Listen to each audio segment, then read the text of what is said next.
이사야 44장 9절에서부터 20절까지 말씀입니다.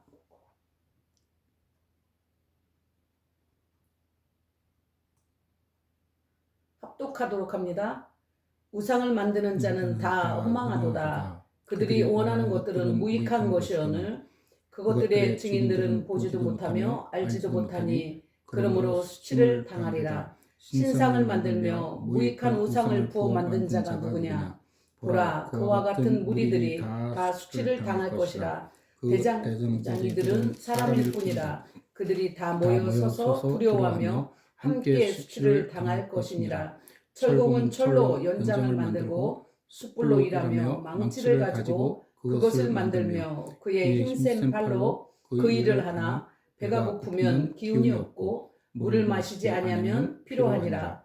목공은 줄을 느려 재고 붓으로 긋고 대패로 밀고 곡선자로 그어 사람의 아름다움을 따라 사람의 모양을 만들어 집에 두게 하며 그는 자기를 위하여 백향목을 베며 드르사 나무와 상수리 나무를 취하며 숲의 나무들 가운데서 자기를 위하여 한 나무를 정하며 나무를 심고 비를 맞고 자라게도 하느니라. 이 나무는 사람이 땔감을 삼는 것이거늘 그가 그것을 가지고 자기 몸을 덮게도 하고 불을 피워 떡을 굽기도 하고 신상을 만들어 경배하며 우상을 만들고 그 앞에 엎드리기도 하는구나. 그 중에 절반은 불에 사르고 그 절반으로는 고기를 구워 먹고 배불리며 또 몸을 덮게 하여 이르기를 아하 따뜻하다 내가 불을 보았구나 하면서 그 나머지로 신상 곧 자기의 우상을 만들고 그 앞에 엎드려 경배하며 그것에게 기도하여 이르기를 너는 나의 신이니 나를 구원하라 하는도다. 그들이 알지도 못하고 깨닫지도 못함은 그들의 눈이 가려서 보지 못하며 그들의 마음이 어두워져서 깨닫지 못함이니라.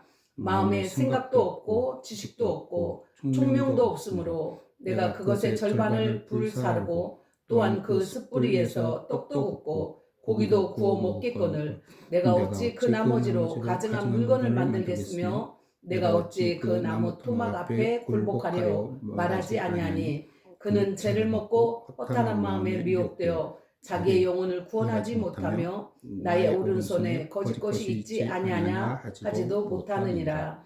아멘.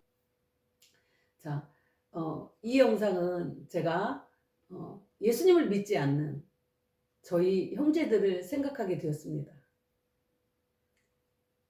저희 형제들을 생각하면서 우상을 섬기는 것이 무엇인가, 하나님은 무엇이라고 말씀하시는가를 제가 살펴봐야겠다. 그리고 이 말씀을 좀 나눠야겠다 생각했습니다. 이 말씀은 전도용으로 사용해도 참 좋을 것 같습니다.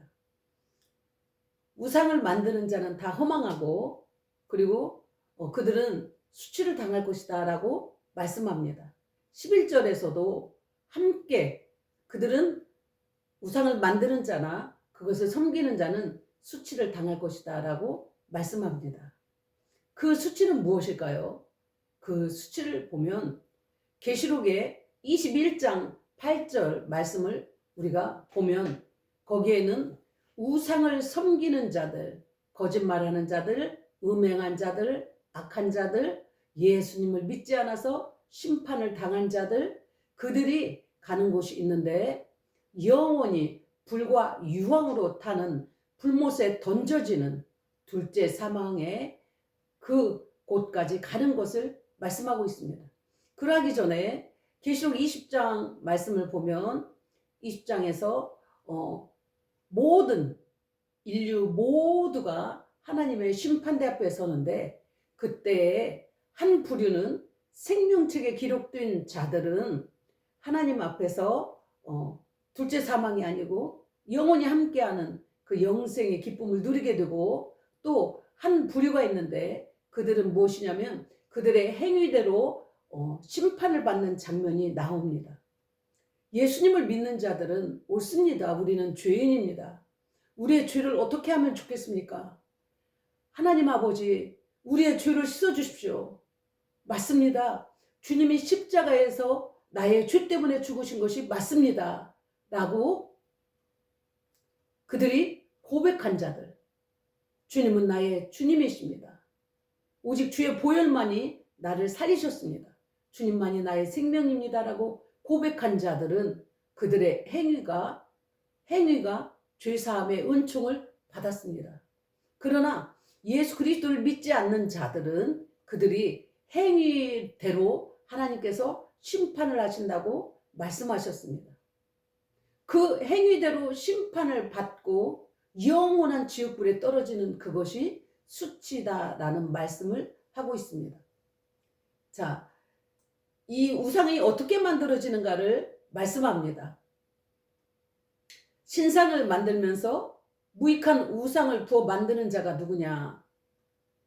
대장장이들은 사람일 뿐이라. 그 우상, 신을 만드는 존재 자체가 누구냐면 사람이라는 거예요. 대장장이죠.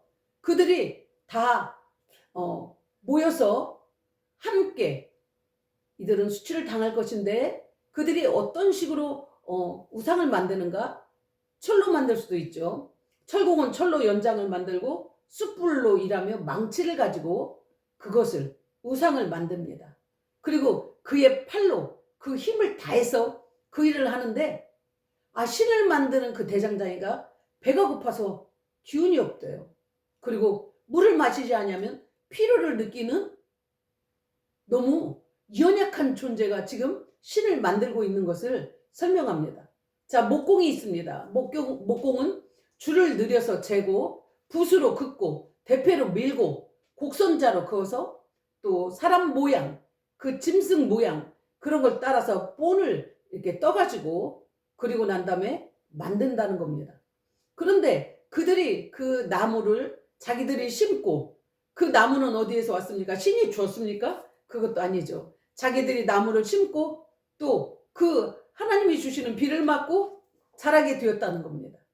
그리고 그들은 또 이 나무가 나무면 땔감으로도 사용한다고 말합니다. 추울 때는 그걸 땔감을 해서 덮게도 하고 불을 피워서 떡을 구워 먹기도 하고 또 그래놓고 신상을 만들어서 거기다가 경배하고 또 절을 한다 이 말씀을 합니다.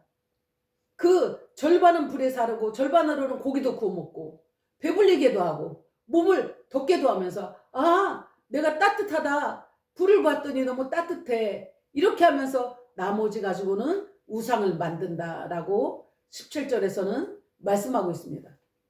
그런데 참으로 안타까운 건 그들이 알지도 못하고 깨닫지도 못하는 것은 그들의 눈이 가려서 보지 못하며 그들의 마음이 어두워져서 깨닫지 못함이니라 라고 말씀하고 있어요.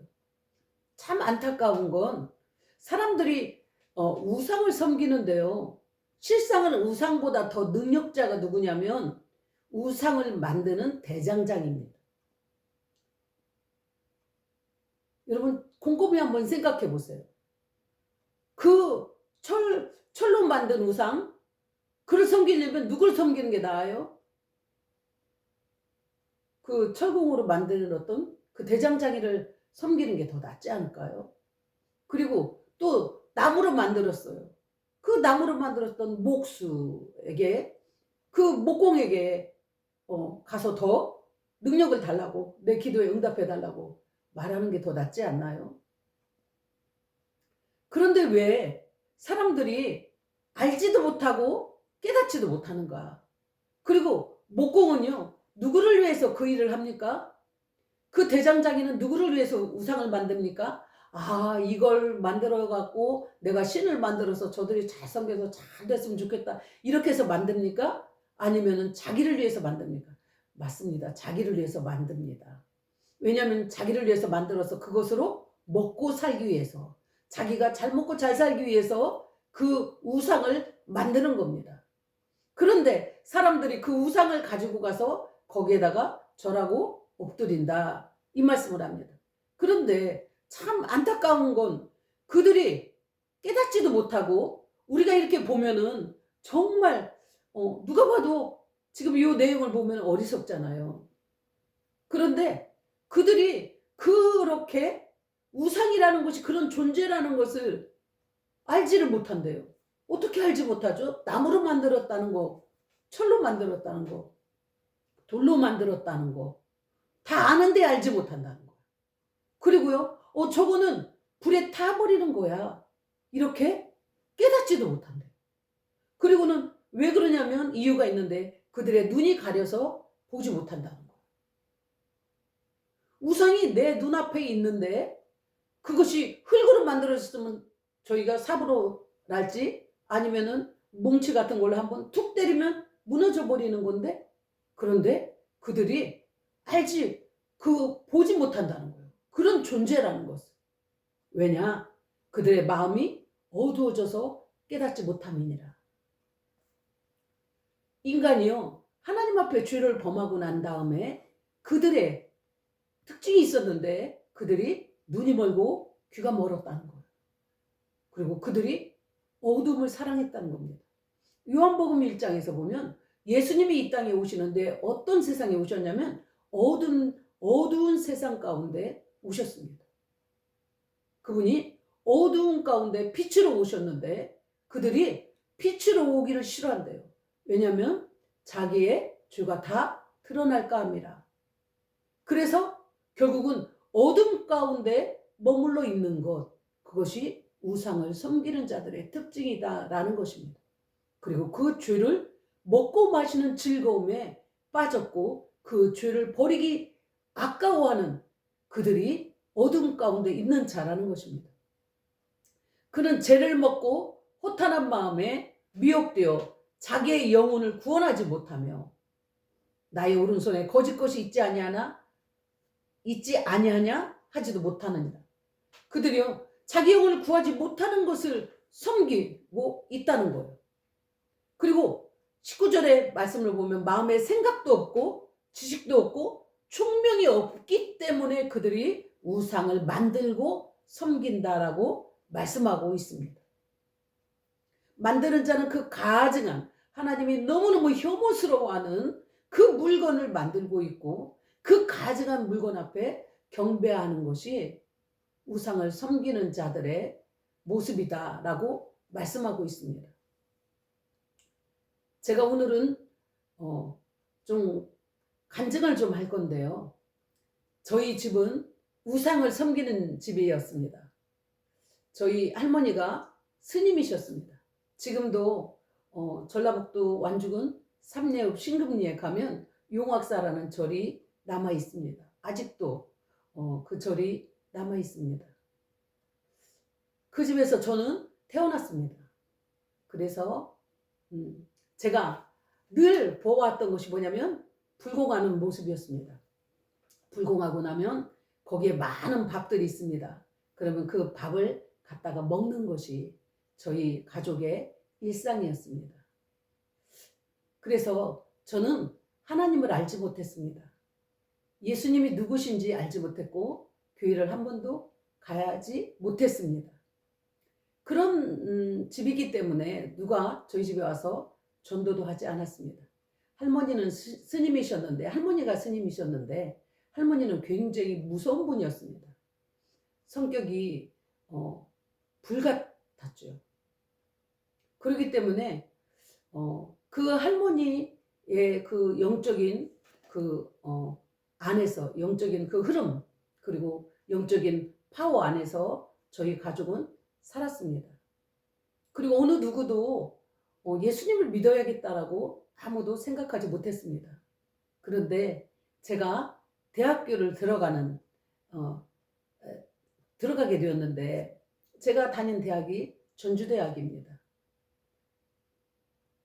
저희 때는 1차가 있고 2차 대학 시험이 있었는데 1차 때 제가 좀 다른 곳으로 가고 싶어 했습니다. 집을 떠나서 다른 곳에 가고 싶어 했습니다.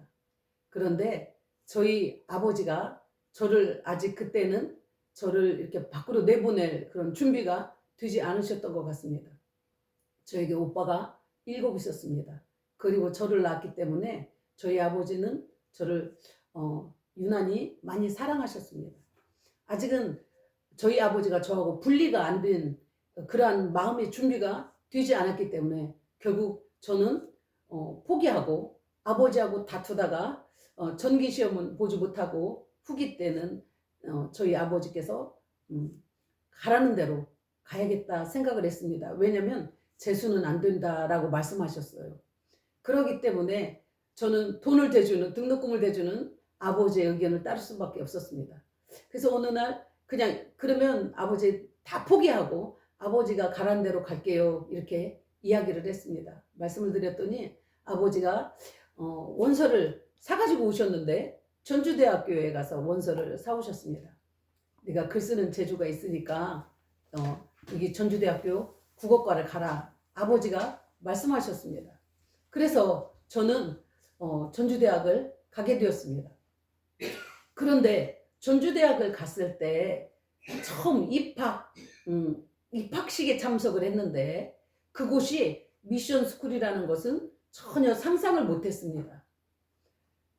그 학교가 입학식을 하는 것이 아니고 입학 예배를 드리는 것이었습니다. 그런데 그 입학 예배 속에서 저는 처음으로 찬양을 듣게 되었습니다. 그 찬양이 무엇이었냐면 오늘 저희가 예배 속에서 드렸던 눈을 들어 하늘 보라 라는 찬양하고 세상 모두 사랑 없어 냉랭함을 아느뇨, 그 두 찬양이었습니다. 그런데 그 찬양 가운데서 제가 굉장히 충격을 받았습니다. 제가 처음으로 예배라는 걸 구경하게 됐고 찬양이라는 것을 듣게 되었습니다. 그런데 그 찬양 속에서 저는 하나님이 믿는 자들을 향해서 탄식하는 그 탄식을 보게 되었습니다. 그런데 제 생각에 아니 나같이 안 믿는 사람도 있는데 자기를 믿어주는데 왜 탄식하지? 아니 나같이 안 믿는 사람도 엄청 많은데 자기를 믿어주는데 왜 탄식을 할까? 되게 깐깐하시네. 깐깐하시네도 아니죠. 되게 이 하나님이라는 분은 깐깐하구나. 저는 그렇게 생각을 하게 되었습니다. 굉장히 그것이 저한테 도전이 되었고 저희는 일주일에 한 번씩 꼭꼭 금요일인가 채플에 참석하게 되었습니다. 그래야 저희가 페일당하지 않고 또 그 다음 학기를 올라갈 수 있기 때문에 그 채플에 참석하게 되면서 저는 하나님의 말씀을 듣기 시작을 했습니다. 그러면서 제가 점점 떠올랐던 것들이 무엇이었냐면 저희 절에 오는 사람들은 어느 누구도에게 그냥 와서 자기가 원하는 소원만 빌면 되는 것이었어요. 자기가 원하는 것만 1000번을 하든 10,000번을 하든 그러면 응답받는다, 소원이 이루어진다, 그거가 다입니다. 자기가 자기 소원을 가지고 빌기만 하면 되는 거예요. 그러는데 하나님의 말씀을 계속 들으면 들을수록 자꾸 죄에 대해서 말씀하는 겁니다. 그리고 십자가에 대해서 말씀하는 것이었습니다. 굉장히 이상했습니다. 그런데 제가 고민도 하게 되었고요. 그래서 제가 예수님 그 복음을 듣고는 일기를 쓰기 시작을 했는데 그때까지도 제가 부처 그림도 그리면서 막 이제 그렇게 일기를 썼는데 근데 거기다가 제가 질문하기 시작을 했습니다. 하나님 정말 당신이 살아계십니까? 저는 매일매일 그 질문을 했습니다. 정말 당신이 살아계십니까? 그러면 나를 만나 주십시오. 내가 말씀을 듣다 보니까 하나님은 살아계시고 그리고 예수님을 믿지 않으면 그 예수 그리스도께서 나를 위해서 십자가에서 죽으셨다라는 그 죄 인식과 그리고 죄사함의 은총을 받지 않으면 나는 지옥을 간다는데 하나님 정말 당신은 살아계십니까? 그것이었습니다. 그리고 또 하나 궁금한 것이 무엇이었냐면 우상에 대한 것이었습니다. 어느 날 이런 생각이 들더라고요. 그때는 제가 교회를 가지도 않았고 그리고 그냥 일주일에 한 번씩 듣는 채플 그것이 저에게 다입니다. 그리고 일기를 쓸 때 여쭤보는 겁니다. 당신 살아계십니까? 그거죠. 고민이 되니까 이제 한 가지씩 질문이 생기게 되고 그리고 제가 생각을 하게 되었습니다. 그런데 어느 날 이 생각이 드는 거예요. 하나님은 가만히 말씀을 들어보니까 네가 그 형제와 다투었는데 화해하지 않고 예물을 드리러 오는 거 내가 받지 않겠다. 한마디로 네가 그 문제부터 해결하고 네 죄의 문제부터 해결하고 나한테 와라. 그래야 내가 예배도 받겠다. 그 말씀을 하시는 거예요. 그런데 우상 앞에 나갈 때 절에 오는 모든 사람들은 자기의 죄를 용서함 받으려고 오는 사람 한 명도 못 봤습니다. 우리 자식이 이번에 그 회사에 잘 들어가게 해주십시오. 대기업에 들어가게 해달라고 불공하러 오고, 또 뭐 때문에 불공하러 오고, 자기의 어떤 그 바램, 자기들 소원, 뭐가 좋은 거가 됐으면 하는 그걸 가지고 왔지, 그런 문제에 한 번도 고민하는 것을 본 적이 없었습니다.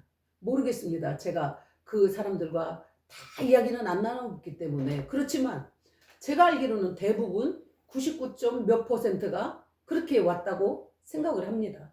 그런데 어느 날 그런 생각이 드는 거예요. 아니, 절에 온 사람들이 비는 대로 그걸 다 응답한다면 이 세상이 어떻게 될까? 이런 생각을 하게 되었습니다. 왜냐하면 절에 불공하는 오러 오는 사람들 중에 죄송합니다. 첩이라고도 하죠. 자기 아내 본부인 있는데 두고 첩을 데리고 불공하러 오는 사람들도 보게 되었습니다. 그러니까 그러면 그 첩이 와서 불공할 때 뭘 불공할까? 뭘 원할까? 저 본부인을 쫓아내고 내가 저 사람하고 살았으면 좋겠다. 이런 것도 얼마든지 할 수 있지 않겠습니까? 그런데도 와서 절만 하면 응답한다는 것이었습니다.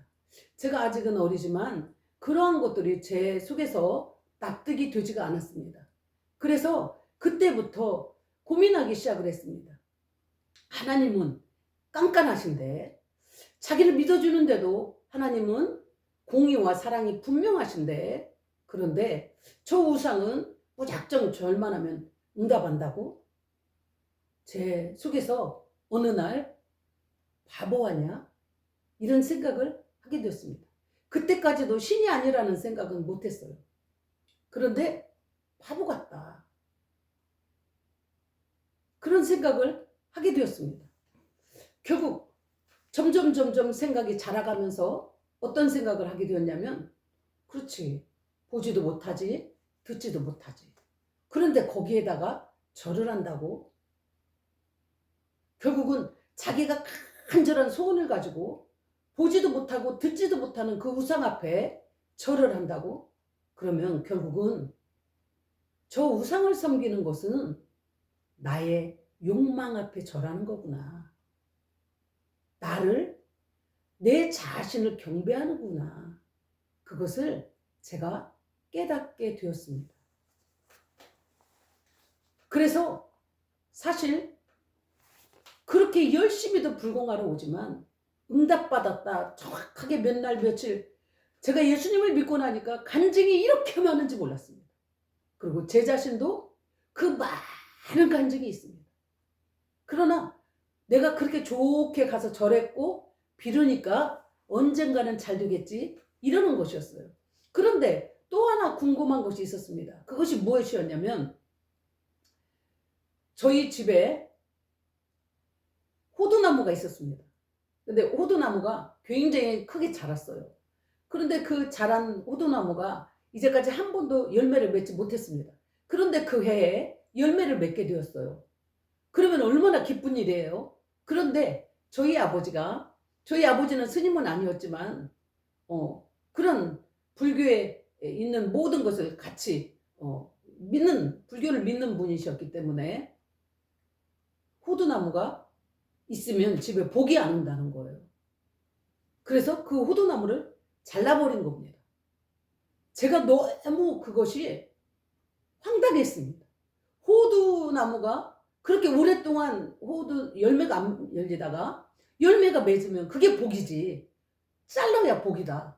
이것이 제 머릿속에서 이해가 되지 않았습니다. 그러면서 문지방에 앉지 말아라. 밤에는 손톱 깎지 말아라. 뭐 하지 말아라. 뭐 하지 말아라. 뭐 하지 말아라.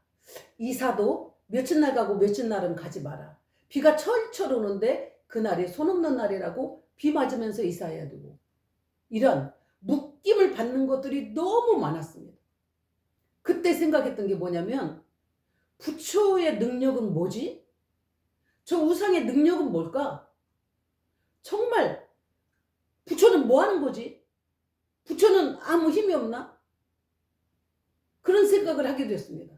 이삿날도 지켜야 되고 뭐도 지켜야 되고 결국은 꽃나무도 좋은 복을 갖다 주는 꽃나무를 갖다 놔야 되고, 또 미장원을 갔더니 이마를 내놔야 잘 되는, 복을 받는다고 이마를 이렇게 내놔야 되고, 또 그런 너무 잡다한 것들이 많았습니다. 결국은 부처는 아무 능력이 없는 거예요. 그것을 지키는 거지 부처가 거기 위해서 뭘 하는 그 힘이 없다는 것을 점점 제 머릿속에서 의구심이 생기고 고민하게 되었습니다. 아, 예수님이 말씀하시기를 너희가 진리를 알지니 진리가 너희를 자유케 하리라 말씀하셨어요. 예수 그분 이름을 붙잡으면은요, 이삿날도 아무 묶이지 않아도 되는 거예요. 문지방 묶이지 않아도 되는 거예요. 그분은 능력이에요. 전능하신 분이에요. 그런데 부처가 전능하다고 하면서 문지방도 못 넘어가고, 그리고 또 밤에는 뭐 하면 안 되고 뭐 하면 안 되고 뭐 하면 안 되고 또 뭘 하면 안 되고 너무 많은 거예요. 이걸 갖다 놔야 돼요. 사실 성경에도 율법적인 것은 있습니다. 그러나 그것은 무엇입니까? 우리 스스로가 막 매어서 하는 것이 아니에요. 구원받은 것 때문에 감사함으로 우리가 하나님의 법에 따라가는 겁니다. 그리고 그 법은요, 우리를 유익하게 하고 우리를 점점 자유하게 하죠. 예를 들자면 원수를 사랑해라, 이 말씀은 우리를요 미움이라는 감옥으로부터 우리를 자유케 합니다. 내 안에서 미움이 사라지면 얼마나 자유한 줄 아세요? 저 사람하고 계속 불편해, 뭐든지 불편해 했던 그런 것들이 사라지고 누구를 만나든지 자유함을 누리게 되는 거예요. 근데 그것을 할 수 있도록 성령님이 도와주시죠.